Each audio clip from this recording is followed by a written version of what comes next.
Salam alaikum, bonjour. On va parler de la Fatiha, la première sourate, et on va parler de la partie où on dit que Dieu, c'est le roi du jour Din. Din veut dire la religion, mais le jour du jugement, le jour où c'est le seul roi, en fait.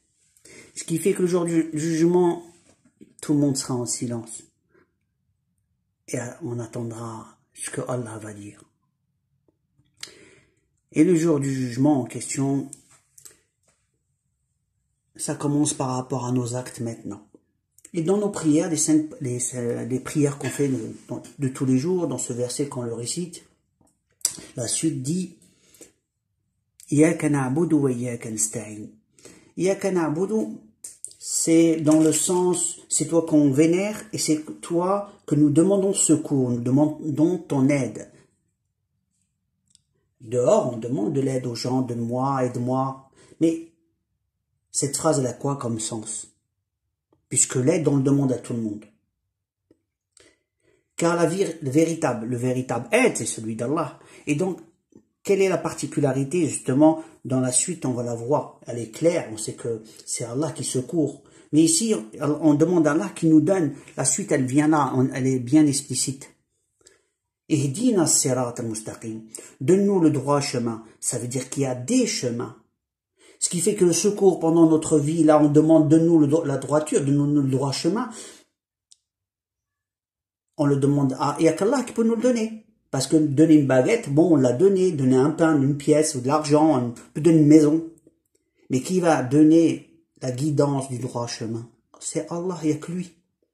Donc la particularité de Sirat al-Mustaqim, c'est le chemin. Il y a des chemins dans la vie. Mais le droit chemin, c'est Allah qui peut nous montrer, nous guider vers cette droiture. Et plus loin, il dit, dans nos prières, il nous montre comment prier. Il nous dit, c'est une omelette ici. Sirat al-ladin an'amta alayhim ghayr al-maghdubi alayhim. Sirat, c'est le chemin. Ladina an'amta, ce que tu as comblé de bienfaits. Donc, on demande à Allah de nous guider dans le chemin des bienfaits.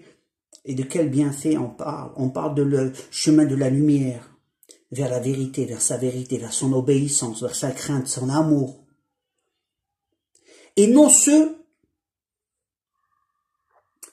dans lesquels il est en colère vers eux. Ça veut dire qui?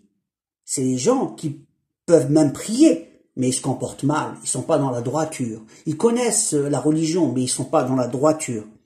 Et donc on prie pour qu'on soit pas dans ceux que Allah est en colère contre eux.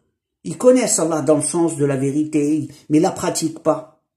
Certains sont hypocrites, mais d'autres, pour d'autres raisons, et j'en sais rien.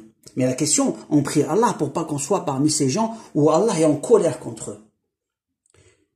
Et ni les égarés, valines, c'est des gens qui sont égarés. Égarés, c'est sans lumière, ceux qui n'ont pas de lumière. Que Dieu nous en préserve.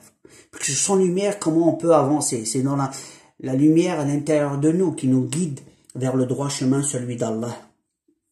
Dans l'obéissance de ses décrets. Et de la compréhension du bon comportement. Et du savoir-vivre. Savoir-vivre par rapport à soi-même, par rapport aux autres, et par rapport à Allah. Lui donner et comprendre ce que Allah attend de nous. Il attend qu'on l'aime, qu'on le craigne, qu'on lui obéisse, et qu'on supporte les difficultés de la vie, tout en lui demandant secours, parce que non seulement on n'est pas capable de trouver notre chemin, ni avoir la force de faire des choses, d'où les prières sont importantes. Ceux qui arrivent à faire des choses, ils disent que j'ai, avant de dire j'ai, ils devraient dire merci à Allah de m'avoir donné.